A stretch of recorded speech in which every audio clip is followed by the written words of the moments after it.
One of the challenges of church leadership, it's unique in church, is because people attend a church, they think they know how to lead a church.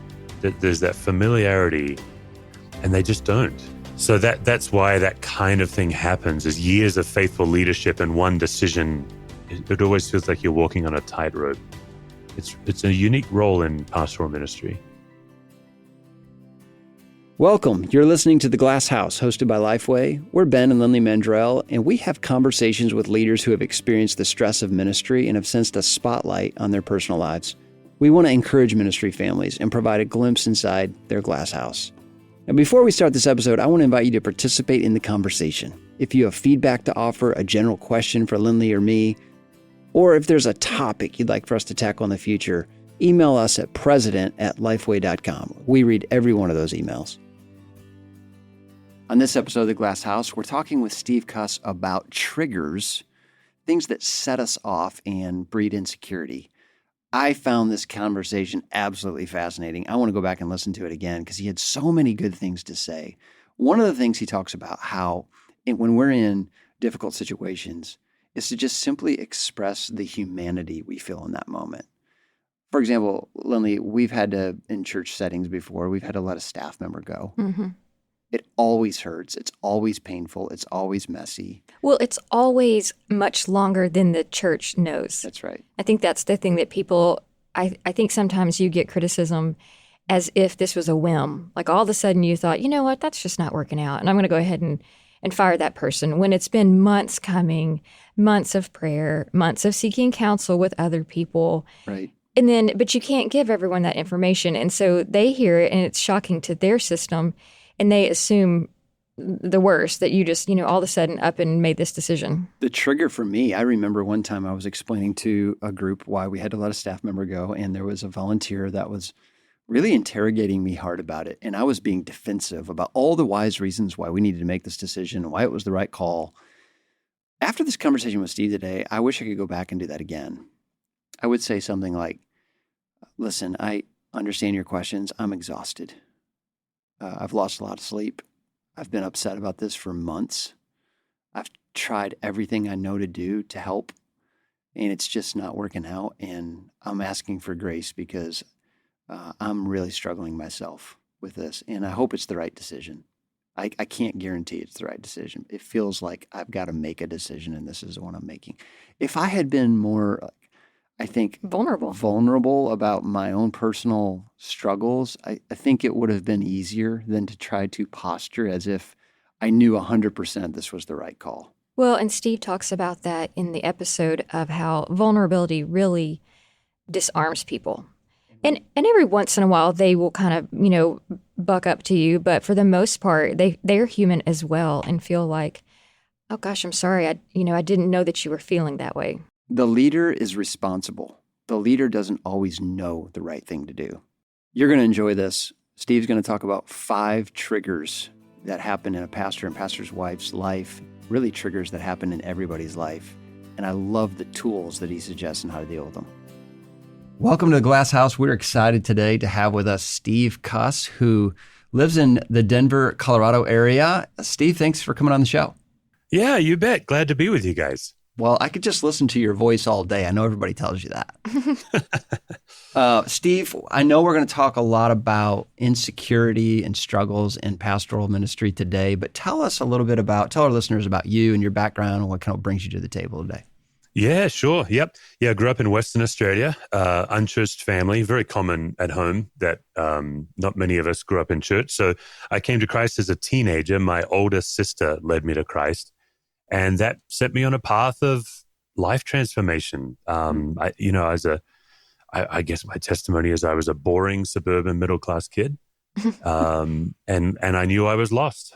I never really got into trouble, but I just knew I was lost. So the idea that I was found by the King of the universe was life-changing for me, and still is. Felt a call to ministry, and it's a long story, but made the decision to come to the United States for theological education. Ended up in Knoxville, Tennessee at a really great Bible college. I was chasing my preaching hero, Fred Craddock, who had gone there and taught there. And from there, I stumbled literally almost by accident into hospital chaplaincy. I was a trauma chaplain and a hospice chaplain at University of Tennessee Medical Center. And that's really, I think, where God really forged deeply in me a way of pastoring that was very different than the path I was on, for sure. I was that type A, driven, ego, salesy type guy. And I think there's nothing like death and grief to strip all of that away. You know, it's not only unhelpful, it's actually the worst thing. All of those tools, the charisma tools, if you know what I mean, how to light up a room, those are all the worst possible tools. And so chaplaincy for me really helped grow me up and help me discover what's going on under the surface in me and how ugly it is and how little of it I'd given to God. From there, I went to a great seminary, a theologically moderate seminary, Emmanuel in Johnson City, Tennessee. Got a Master of Divinity, and then off to Las Vegas at a large church. I did all the crisis intervention pastoral care there. And then in 2005, I accepted a call to be a lead pastor in Denver, Colorado area. And what was shocking to me was I'd been doing my chaplaincy type training, my anxiety management for almost 10 years by then. And it didn't work with lead pastoring. I stepped into that lead role, and the pressure and the insecurity and the feeling of just the unrelenting nature, it was more than my tools could bear. So I had to dig a lot deeper. That's when I really kind of formalized my anxiety work and my systems theory work that I'm now known for. And just at Christmas, after 16 years, just handed over leadership to a fine young leader. I'm still there. I'm part-time in a supportive part-time role. And now I do this work, what I'm doing with you guys, full-time now. So you just transitioned the church. Like a month ago. That's so interesting. 2 weeks ago, we had some other guests that were talking about transitioning a church and how that can be hard and it can be wonderful. I mean, all the things. It's very difficult. And I feel like ours went and is going phenomenally well. And I think it's just not avoidable. It's difficult for everybody. Yes. But I love our new pastor. I've known him a long time. He's a fantastic guy. I think he's what we need. I think it was time for me to step aside, and I'm loving what I'm doing here. So yeah, that's kind of so far so good. Steve, one of the things you write about and talk about a lot is triggers. Certain things that cause ministry leaders to kind of go over the edge. And it really brings out insecurities in us. That's what we want to dig in on the show today, because we were looking at the list of things that you provide. Lindley and I were reading over them, and they're like, every one of those has been a trigger for us at one point in ministry. Yeah. Well, I mean, I think the one that everyone can relate to is the ominous text or call that says, can we talk about something? Yeah, and I mean, right. Ben and I have talked about this before. In our first pastoral job, there was a person who said, she would say to me a lot, I need to tell you something.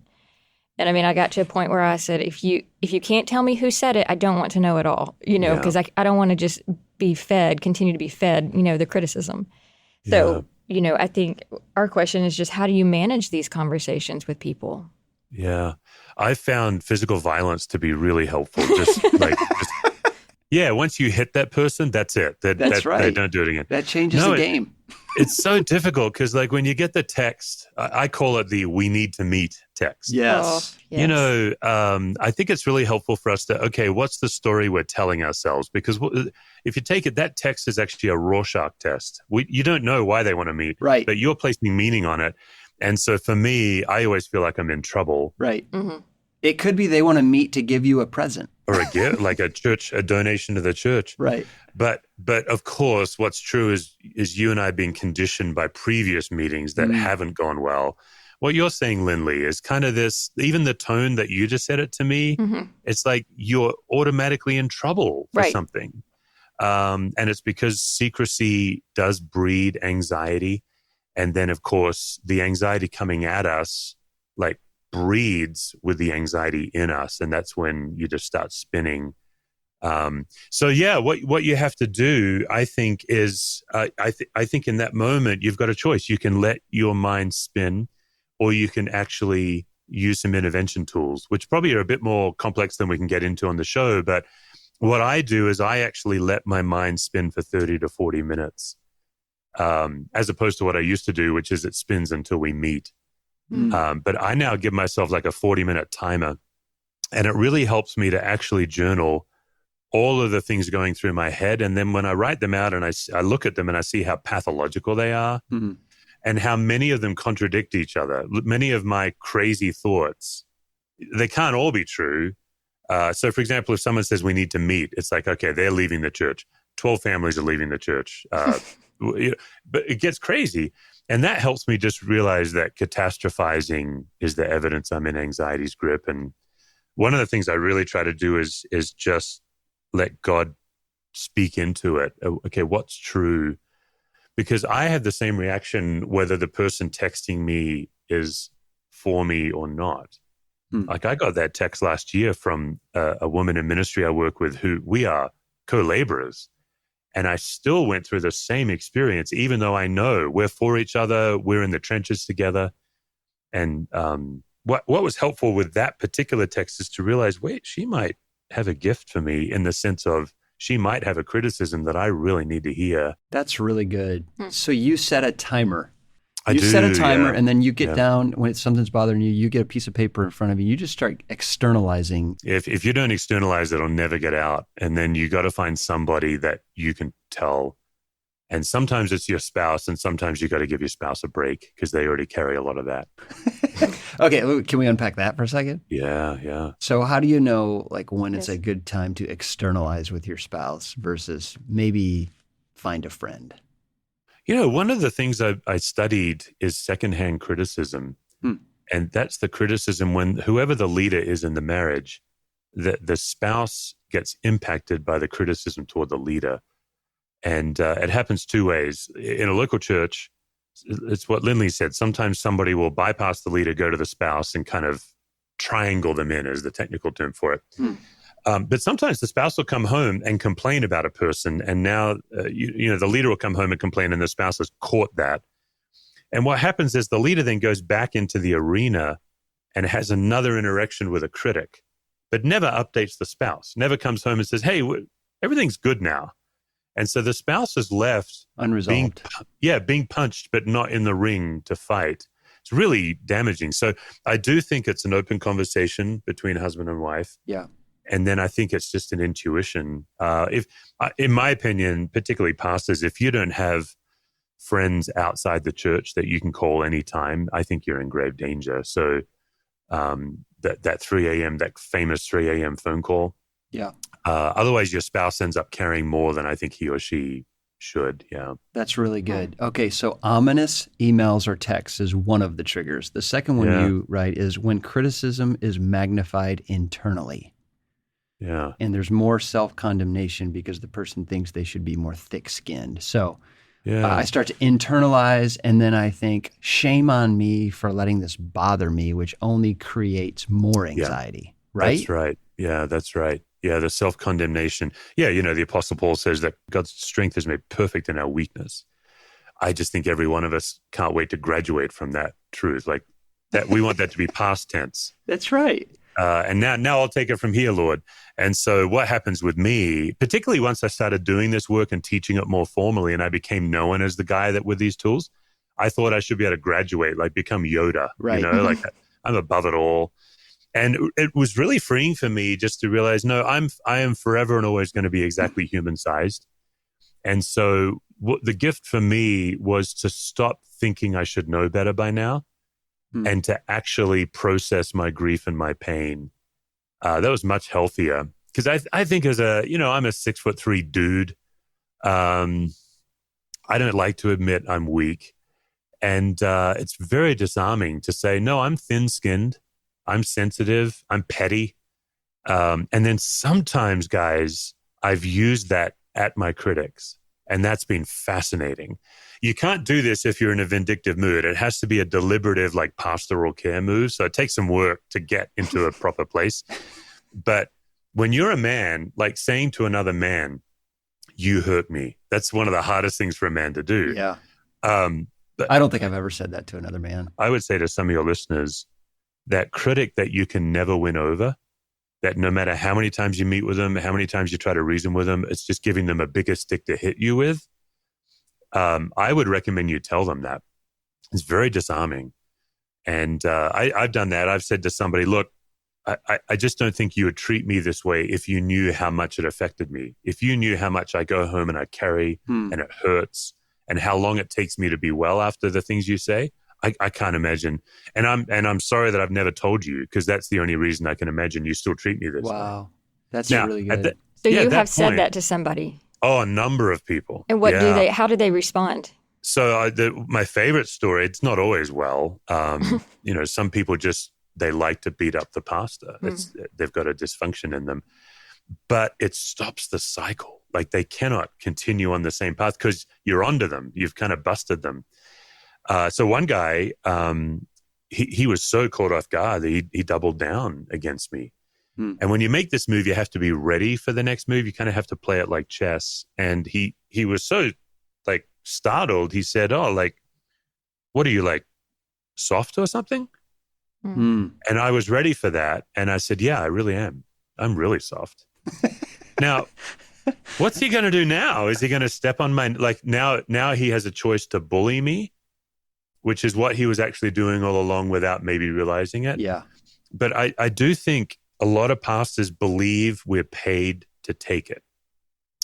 And I got to be careful, guys. I'm not talking about being vindictive, a smart aleck. I'm talking about this as a gospel pastoral move. The rule in the systems theory is you put the anxiety back where it belongs, because the jerk is generating it and you are carrying it, and they will never change because they're not carrying the weight of their own actions. So all you're trying to do in a kind way is put their behavior back on them so they have to manage it. That's really And good. this guy, he went home to his wife and he's like, "Can you believe Steve? Like, he's really like sensitive. Like he told me, I heard him. I was just goofing around." And his wife said, "Look, I've been trying to tell you this for years and you won't listen. Like your sarcasm has a real knife to it." And to his great credit, a few weeks later, he came back and he said, "Look, I just didn't know." And he told me, he says, "I will never do that to you again." And he never has. That was like 15 years ago. Wow.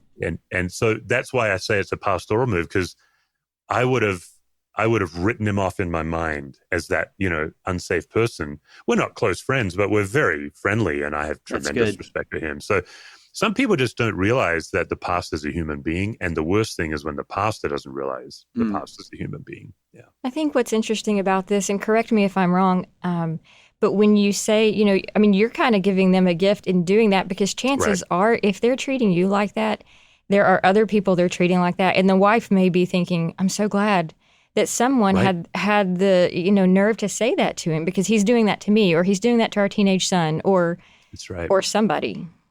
Yeah, most people use sarcasm because they don't know how to be intimate. They don't know how to have an emotional connection with another person. So they take a knife, they take a shot. Yeah. Yeah. Steve, the third thing that you've listed that we thought was interesting was when you sense staff, volunteers, or lay people are meeting behind your back. There's a meeting after the meeting. Man, talk about anxiety. When the pastor leaves, he goes to take a phone call and then comes back in and, they've formed another meeting. I wonder what they're talking about. Yeah. There's two things going on. There's the phantom mob, which we've kind of inferred with this whole, hey, we need to meet thing. And yes, secrecy always breeds anxiety. It's just a given. And there's some people, and unfortunately, there are certain church cultures that encourage indirect communication. And so people just don't know how to have a direct conversation with somebody. They know how to talk about someone and not to them. Can you explain that a little bit more? The indirect, how do they do that? Gossip would be the most common. Like in our church staff, one of our core values is we talk about each other exactly the way we talk to each other. That's good. And then the other value is we talk to each other before we talk about each other. So I have no problem that my staff talk about me when I'm not in the room. That's completely human. But if it's not congruent with the way they talk to me, I learned that. I remember reading Chuck Colson's biography, and he would talk about being Richard Nixon's like hatchet man. People would come into Colson's office and say, "When I get into the Oval Office, I'll give the president a piece of my mind. I'm going to tell him what for." And then Colson said again and again, I would watch them in the Oval Office. "Oh, Mr. President, what a pleasure to meet you. It's just the honor of my life." Completely incongruent. I've experienced that. Yeah. I've had people call me and say, "Man, you need to call David. He's really angry at you." And in my early days, when I was naive, I would chase the anxiety. David, I heard that you're angry at me. And then David's like, no, I'm not. Well, it's a cloud. I can't grab it. So I had to learn to say, listen, why don't you go back to David and tell him that you're not going to listen to him rant about me, but you'd be happy to bring him in to meet, and the three of us can meet together. And it dissolves most of the gossipy, anxiety-generating behavior. And then what the pastor has to do is realize you'll never stamp it out, so just don't chase it. Like learn to let people rant about you in a cruel way without chasing it all down. It'll drive you crazy. Can we talk about the phantom mob that you just mentioned? Yeah. Social media seems to have added some fuel to this fire. You Yeah. know, I see someone's critical of me. Oh, now there's 3 people that have liked that. I wonder how many also liked it but didn't hit like. We begin to spend a lot of mental energy visualizing this growing group that's going to resist us. Yeah. What, in the same way you talked about externalizing, issues before, how do you move past that without it eating up so much of your time and energy?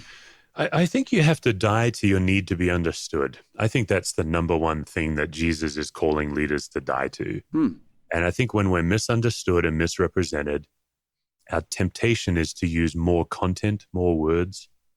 And for people on social media, social media is obviously a good and bad thing. At its worst, people have a vested interest in misunderstanding you. And that's also true in your local congregation. Some people, not all and not even most, but some of your congregation want to misunderstand you because they need to take a shot at somebody in power. And the more you try to help them understand you, because you're like, look, I'm a decent human being. If you just got to know me, you'd like me. All you're doing is giving them more content for them to twist against you.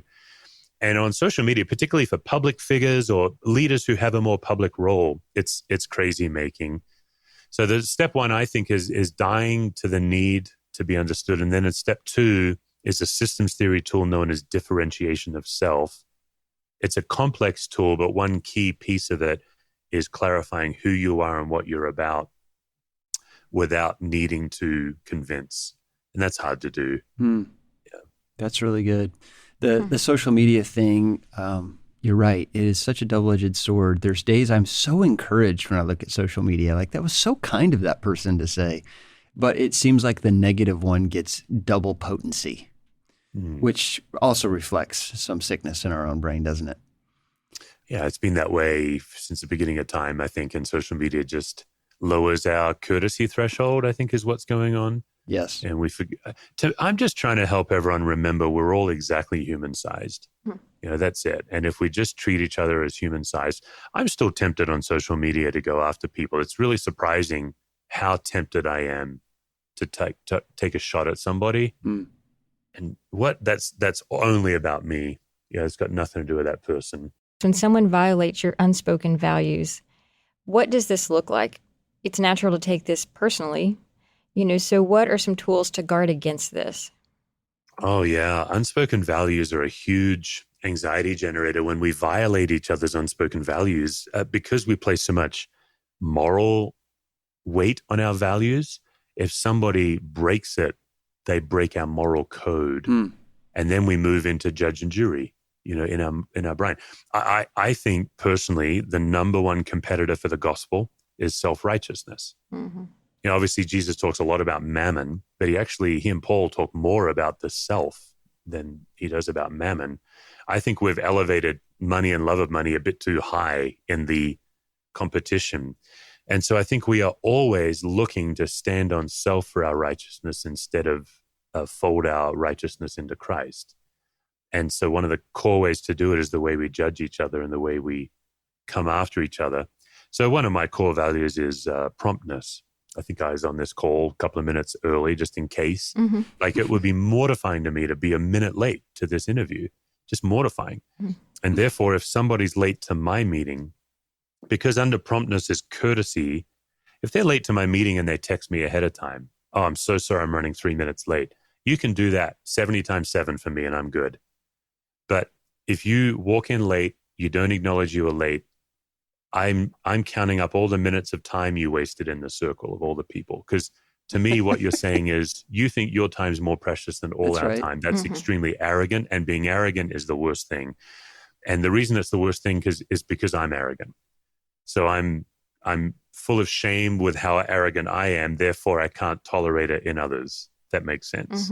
Yeah. I wish I was scornful of good-looking people, but they don't bother me at all. But it's the things about me usually that really I have no patience for in others. So what you have to do, I recommend teams actually speak and write out their unspoken values together, because what's interesting is most staff conflicts generally come down to a violation of each other's values. And so being able to list them, it's not about lowering your values and becoming a hippie. It's about getting past the anger and the judgment that comes and seeing what's on the other side of it. That's really the goal. And so I encourage teams when I'm doing workshops and stuff, I have them at their tables write down 2 or 3 values, and also they have to write down the types of behaviors they judge in other people. And it's really humbling for folks to realize. It is humbling. It's a great marriage exercise too. Yeah, sure. We marry a person that has unspoken values, and a lot of time we don't find those out even until a year or 2 or 3 into the marriage. Oh, yeah, for sure. I wonder, when you sit down with these groups, are there people who are stumped? They don't know what their unspoken values even are? Sure. Do you have to help people get started sometimes to say, well, this is a value and I didn't even realize it? I usually, when I'm doing workshops, I give a lot of examples from my life. So I'm always trying to let people hang their mental hat on the idea. So the idea of courtesy, promptness, keeping your word. I try to track my word because I give it away too freely. Oh, yeah, I'll meet with you, or I'll get back to you. So I've over the last 10 years, I'm like, I have to do better at keeping track of my word. And one of the ways that you can learn your unspoken values is what makes you angry in other people. That's good. They're probably violating what you care about. So I've never had it yet where people are stumped. More often, people don't want to play. They're like, I do not want to tell this group of people who I judge because it's those people. So I try to create a space where I'm like, look, we all judge each other. The idea that we shouldn't be judgmental, I think, is ridiculous. That's impossible. What we should do is not let our judgment stop us from emotionally and spiritually connecting to other people. So, Steve, I love the way you talk about this, man. You can tell you've really spent the time teasing this out and thinking this out. There's a depth and a gravity by which you speak of it. Can I throw a test case at you and tell me where you see values, unspoken values? This is a very common situation. A young pastor gets called to an older church. They hired him because they want the church to change. They want to reach the next generation. But then he starts changing things, and they get really angry and upset. Yeah. How would someone in that scenario, and I know a lot of guys in that boat right now, how do they get to the real values conversation in a disarming way? It's such a huge topic. I mean, we could do a whole episode on change management through the lens of anxiety. I actually do workshops on, I call it dissolving resistance. That's what you're trying to do. So this is a classic situation.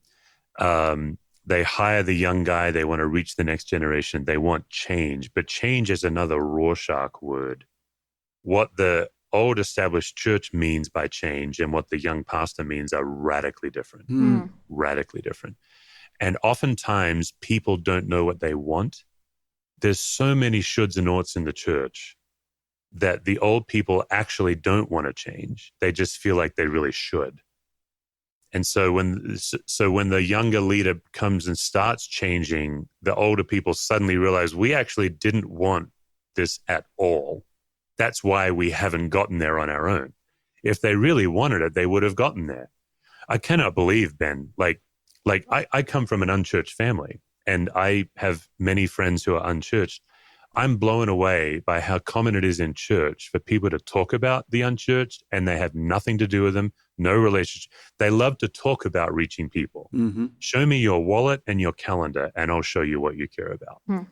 So the last time I spent time with unchurched people was this morning at 7 a.m. and it was -7 outside. We all took our dogs for a walk together. I'll show you my calendar and I'll show you my budget. So I think that just helps to realize I never take people's word for it. I want to see their behaviors. But beyond that, what happens then is the pastor gets frustrated because he doesn't understand that dynamic. And then he ascribes moral value to the old people's behavior. And you talk about the unspoken values. I'm using generalizations here. I should be more careful with my language when I say old people. But the fact is that they are the saints that sacrificed to get the church where it is today. They probably built a building. They probably dug a hole in the ground. And so I never like it when pastors get together in conference and complain about the sheep. It really turns me off. Or all they fight about is the color of the carpet. Come on. People are really not that petty. And if they are, you as the leader are partly to blame. Because your next response, when they resist, your next response is to double down on them. And all that's going to do is build more resistance. So a couple of things you have to do is you have to figure out what they're afraid of. And you have to find a way to create a safe environment where they trust you enough to tell you. And then you better not wield it against them. You better not open the Bible and say, Jesus says, fear not. And you better, if they're going to be vulnerable, you better find a way to cast vision that they can find themselves in. And that brings us, we're getting onto some very technical stuff, but pastors don't know how to look for the motivated change agents. And they spend too much attention with the handful that, so what happens is there's established relationships in a church. So Bill, he's the wealthiest guy and he gave all this money for the building. That should be celebrated. But the rest of the church won't change if Bill's against it. And so if you're spending all your time trying to change Bill's mind instead of just letting Bill be Bill and find the dozen people that actually want to reach their grandkids for Jesus and just build a leadership team around them. It's known as the motivated change agent in systems theory. It's really powerful. And beyond that, it's a bit nuanced for a podcast, but then there's science, ways to do it. Really insightful. Well, the last thing we're going to talk about is really one of the big topics of today is just what we call the imposter syndrome. Oh, yeah. This conversation is really heating up. I'm hearing this a lot now, that people are becoming more honest about how they really feel like they shouldn't be the leader. They shouldn't be in the room. They're not qualified. And soon enough, people are going to figure this out. Yeah. How do you describe the imposter syndrome? Oh, I think you described it beautifully. I think what's interesting is, okay, what are we going to do about it? I find the prophet Jeremiah to be a gift here. What do you love about the Bible? I love how honest the followers of God are in it. So Jeremiah, at his most depressed, says, cursed be the day of my birth. And when my mother gave birth to me and the guy ran out of the birthing room to celebrate the news, curse him too. Jeremiah is really depressed. That's a bad day. Jeremiah had bad years. Yeah. And I think, first of all, we forget that the followers of God in the Bible are very human and that you can actually go into depression and still be a pastor, But also Jeremiah blamed God a lot, and that's been the most helpful tool for me, is when I feel like I'm out of my depth, I don't know what I'm doing, which is at least half of the time. I've been a pastor 26 years. I've been a lead pastor 16. I think I'm still batting about 500 on when I know what to do and when I really honestly don't know what to do, never more than the last couple of years. But even when I came to the church, we were a portable church with a bunch of land wanting to build a building. I didn't know how to raise money and I didn't know how to design a building and go through the city approval process. And yet it was my job. So the two things, I think you have to be much more human up front. And I think I think the problem is that leaders believe that we should be the example of knowing what to do. But I think leadership just means we're responsible. So I think there's plenty of room to not know what to do, but still be responsible. And if that's the case, then just tell your people and get it over with. Hey, everyone, I've never done this before. So we did this all through COVID. Hey, we're closing the building. We've never done this before. We don't know if it's the right decision. Some of you might disagree. We don't want to hear from you right now. We just want to let you know now. We don't need another opinion. But what might happen is we may come back in a few weeks and say, oh, we were wrong. But we've never done it before, but we are responsible. So we're making the call. It's our job. But if you just say that, most of your congregation will give you a shot because they don't know what to do either. I think that's also a way to preach when you come into the Bible and there's things you're like, I don't think I'm very good at this. And then blaming God. that's been helpful. I don't tend to blame God publicly, but in my prayer life, it's some form of well, Lord, you got me into this, so it's your fault that I'm here. Like, if you wanted a smarter person or a more equipped person, you should have brought that person here. Mm-hmm. And I don't quite say it quite that snarkily. And Lord, if I'm in the way, just get me out of the way. But as long as I'm the one here, I'm going to do my best to faithfully serve you. I'm going to try to grow. I'm going to learn from others. But I refuse to pretend that I know what I'm doing, because that's the path to hypocrisy. I was going to ask Lindley to chime in here, because not only does the pastor feel that imposter syndrome, as we've had conversation after conversation, the spouse, the pastor's wife, she often feels like, I wasn't cut out for this. I didn't choose to be a pastor's wife. I don't deserve this treatment. Over and over. Have you not experienced that? Oh, yeah. I mean, I've talked to so many other pastors' wives, and so much of what you have said today has resonated with what they have said. Even just when talking about criticism, the pastors' wives that I hear say, I wish I could just tell them how much they have prayed over a decision. And you talked about like they're a good heart, like their heart is good, but it's simply what you're saying. Sometimes you just don't have experience with the decision you're having to process. And so what is hurtful with church members is that, you're here and you trust my husband enough to come every Sunday and listen to his messages. But when he makes a decision that you don't agree with, you lose trust in him, that he's still the same godly man that you're listening to on the stage. Yeah. And so that's a really hard thing to process as the wives. And, similarly to what you said, is that we hear some of that, but then we are not present for the cleaning up of it. Right. And so, then he comes home and is like, oh, I'm having coffee with so-and-so. And I'm a feisty type person. And I'm like, That's wait, right. what? Like, he That's treated right. you this, that, or the other, and I mean, it's ungodly. My reaction is ungodly. And It's very human. That's for sure. Yes. And so, but he's like, oh, I forgot to tell you that, he and I had a really good conversation, and he apologized and whatever. Right. We're all fine.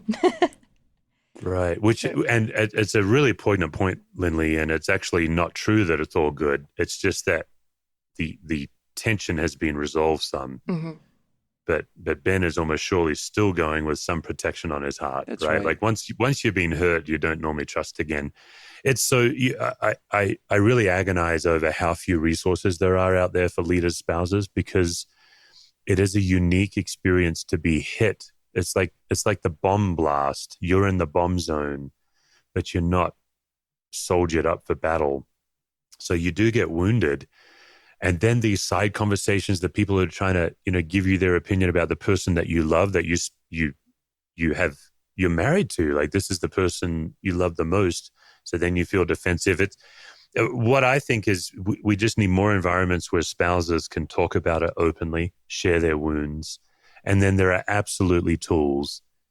The broad, we've talked about so much today, but the broad tool is if you can figure out where the anxiety is coming from, and then the next step is who's carrying it.